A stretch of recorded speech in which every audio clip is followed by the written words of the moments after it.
நீங்களே என்ன டிராப் பண்றீங்களா இல்ல டிரைவரை வந்து டிராப் பண்ண சொல்றீங்களா? இப்ப லக்கியோட வீட்டுக்கு எதுக்கு ஜின்னு? வீட்லயே விளையாடலாம்ல. இங்கே விளையாடுறதுக்கு என் வயசு பசங்க யாராவது இருக்கணும்ல. இங்க நான் யார் கூட விளையாடுறது? உங்க கூட விளையாடவா இல்ல பாட்டி கூட விளையாடவா? அதனாலதான் நான் லக்கி வீட்டுக்கு போலான்னு இருக்கேன். இப்படி அடிக்கடி அவங்க வீட்டுக்கு போறது நல்லதில்ல ஜின்னு. அவங்க ஏதாவது நினைப்பாங்க. யார் நினைப்பாங்க? லக்கி கண்டிப்பா அப்படி நினைக்க மாட்டா. அவங்க வீட்ல உள்ளவங்களுக்கும் என்ன ரொம்ப பிடிக்கும் தெரியுமா? எல்லாரும் என்ன ரொம்ப பாசமா பார்த்துப்பாங்க. என் கூட ரொம்ப அன்பா பழகுவாங்க. ஆனா நீனா லக்கியோட அப்பாவுக்கு சுத்தமா பிடிக்காதுல்ல? அவரு ஒருத்தருக்கு பிடிக்காதுங்கிறதுக்காக லக்கி வீட்டுக்கு போக கூடாதுன்னு சொல்றீங்களா? அவர் என்கிட்ட பேசலன்னா கூட பரவாயில்ல, நான் கண்டுக்கவே மாட்டேன். நான் போறேன் சித்தப்பா. அர்ஜுன், அவன் போறேன்னு சொல்றான்ல, நீ எதுக்கு தடுக்கிறப்பா? ஐயோ அம்மா, உங்களுக்கு எப்படி சொல்றது? இன்னைக்கு ஜெயமாருடைய பொண்ணு சம்யுக்தா மித்ராவுடைய வீட்டுக்கு போறா. சம்யுக்தா மித்ராவோட வீட்டுக்கு போறா? இவ அங்க போறதுல என்ன பிரச்சனை? அம்மா, நடக்கிற பிரச்சனையை பத்தியும் வரக்கூடிய சந்தேகத்தை பத்தியும் உங்களால புரிஞ்சுக்க முடியலன்னு நினைக்கிறேன். நான் எல்லாத்தையும் புரிஞ்சுதான் பேசிட்டு இருக்கேன். ஜுன்னு, நீ போய் ஷூ போட்டுட்டு வா, சித்தப்பா உன்னை டிராப் பண்ணுவாரு. தேங்க்யூ பாட்டி.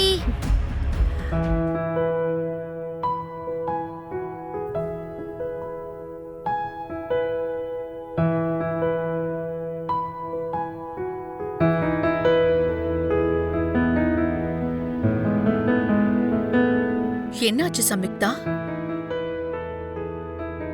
என்ன சாப்பிடாம யோசிச்சுட்டே இருக்க? எனக்கு நேத்துல இருந்து இந்தியா ஃபுட்டே பிடிக்கல ஆண்டி. காரம் கம்மியா இருந்தா உப்பு கொஞ்சம் அதிகமா இருக்கும், உப்பு கம்மியா இருந்தா காரம் அதிகமா இருக்கும். அதனாலதான் இந்த ஃபுட் எப்படி இருக்கும்னு நான் யோசிக்கிட்டே இருக்கேன். ஒரு தடவை சாப்பிட்டு பார்த்தா தானே எப்படி இருக்குன்னு தெரியும். எக்ஸாக்ட்லி ஆண்டி, ரொம்ப நல்லா சொன்னீங்க. Okay, I'll try.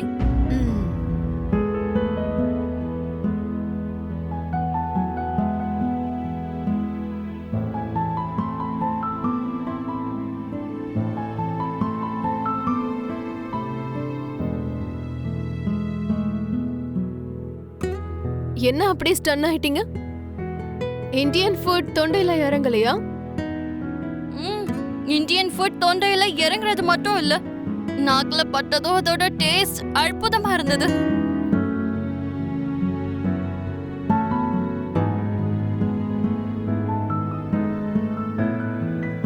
Mind blowing aunty. அது சரி, யார் சமைச்சாங்க? நான் தாம்மா. வாவ், வீட்ல சமையல்காரங்க இருந்தும் கூட நீங்களே சமைச்சிருக்கீங்களா? எப்பவும்லாம் செய்ய மாட்டேன்.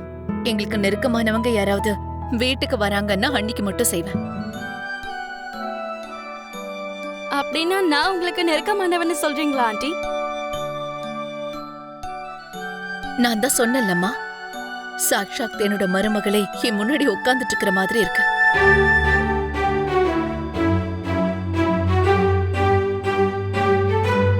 உங்க முன்னாடி உட்கார்ந்து இருக்கிறது உங்க மருமக தான் பெரியமா. உண்மையை சொல்லணும்னா நெருக்கமானவங்கன்னு சொல்றதை விட நீ எங்களுக்கு அதுக்கும் மேலன்னு சொல்றதுதான் எங்களுக்கு சந்தோஷம் தான்.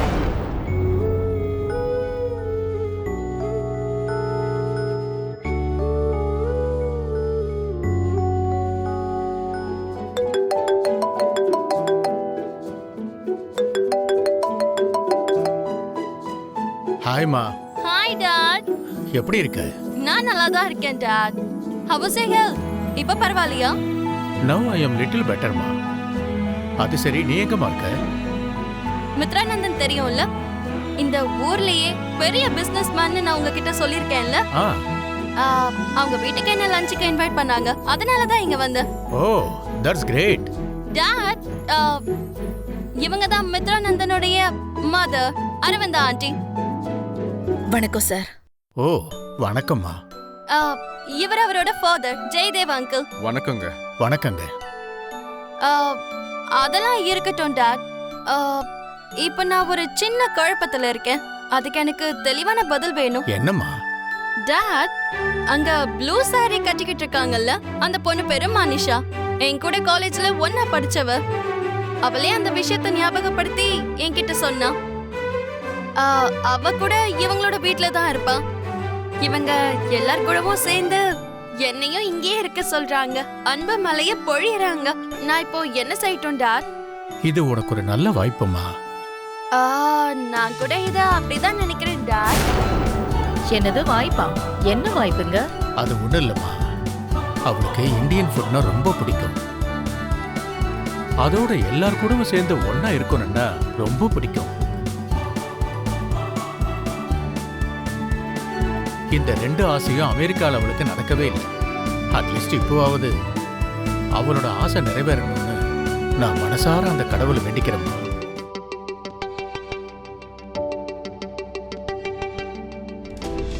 Okay okay. Arjun, hello Arjun. Hi sir. எப்படி இருக்கப்பா அர்ஜுன்? நல்லா இருக்கேங்க. உட்காரு. Hi Junnu, Hi. எப்படி இருக்க? நல்லா இருக்கேன். அர்ஜுன், உன்னை இப்படி பாக்குறப்போ எனக்கு ரொம்ப சந்தோஷமா இருக்குப்பா. மித்ராவும் நீயும் எப்ப பார்த்தாலும் எதிரி மாதிரி சண்டை போட்டுக்கிட்டே இருப்பீங்க. ஆனா இது எதையும் கண்டுக்காம வந்ததுக்கு எனக்கு ரொம்ப சந்தோஷமா இருக்கு. நான் தான் சொன்னல ஆண்டி, நாங்க பிசினஸ்ல மட்டும்தான் எதிரின்னு, பர்சனல் வாழ்க்கையில இல்ல. இந்த விஷயத்துல மித்ராவும் உன்ன மாதிரியே யோசிச்சா நல்லா இருக்கும். மித்ராவும் அப்படி நடந்துக்கிறதுல ஒரு பாயிண்ட் இருக்கு அங்கிள். யுத்தத்துல இறங்குனதுக்கு அப்புறம் கத்தி எடுத்து தான் யுத்தம் பண்ணணுமே தவிர சும்மா உட்காந்துட்டு கதை பேசக்கூடாதுல்ல. என்ன அர்ஜுன், கத்தி யுத்தம்னு போர்க்கதையை சொல்லிக்கிட்டு இருக்க? உன்னை பத்தி தான் மித்ரா. என் கூட சண்டை போடலன்னா அந்த நாள் உனக்கு முழுமையாகாதுல்ல. அதை பத்தி தான் நான் இங்க பேசிட்டு இருக்கேன். பிசினஸ்னு வந்துட்டா போட்டி இருக்கணும், எதிரின்னு வந்துட்டா யுத்தம் நடக்கணும். எனக்கு சரியான போட்டியாளர் இருந்தா தான் என் வாழ்க்கையில என்னால மேல போக முடியும். நீ எங்கேயும் இறங்கி போயிடாத. நீ எனக்கு எப்பவும் போட்டியாளனா இருக்கணும். நிஜமா அவங்க என் அம்மாவா இருந்தா ஃபங்க்ஷன்ல எதுக்கு என்கிட்ட பேசாம போகணும்? நம்ம 2 பேர்கிட்ட ஏன் க்ளோஸா பேசல? என்னமோ ஜுன்னு, அதுக்கு என்ன காரணம்னு எனக்கு தெரியாது. ஆனா அவங்க மட்டும் உன்னோட அம்மா தான் எனக்கு கண்டிப்பா தெரியும். ஒரு சின்ன பிளான் போட்டுட்டு அந்த விஷயத்தை கண்டுபிடிச்சிடலாமா? வேண்டாம் லக்கி. ஆன்ட்டிய அம்மானு கூப்பிட்டு டிஸ்டர்ப் பண்ண வேணான்னு அர்ஜுன் அங்கிள் ஸ்ட்ரிக்டா சொல்லிட்டாரு. பெரியவங்க எதுக்கு சொல்றாங்கன்னு யோசிக்கணும்னு நீயே அடிக்கடி சொல்லுவல. ஒரு சில விஷயத்துல யோசிக்கணும், ஒரு சில விஷயத்துல நாம தான் இது சரின்னு முடிவெடுக்கணும். என்னமோ லக்கி, எனக்கு அதெல்லாம் தெரியாது. ஆனா நான் மட்டும் ஆன்ட்டிய டிஸ்டர்ப் பண்ண கூடாதுன்னு தான் நினைச்சிட்டு இருக்கேன். உண்மையை தெரிஞ்சுக்கிறதுக்கு நாம கொஞ்சம் முயற்சி பண்ணிட்டு இருக்கோம். அது அவங்கள டிஸ்டர்ப் பண்ற மாதிரி எதுக்காகும்? அது சரி, இதெல்லாம் நமக்கு எதுக்கு சொல்லு. ஜாலியா உன் கூட விளையாடலான்னு வந்திருக்கேன். ஜாலியா விளையாடிட்டு ஈவினிங் நான் எங்க வீட்டுக்கு போயிடுறேன்.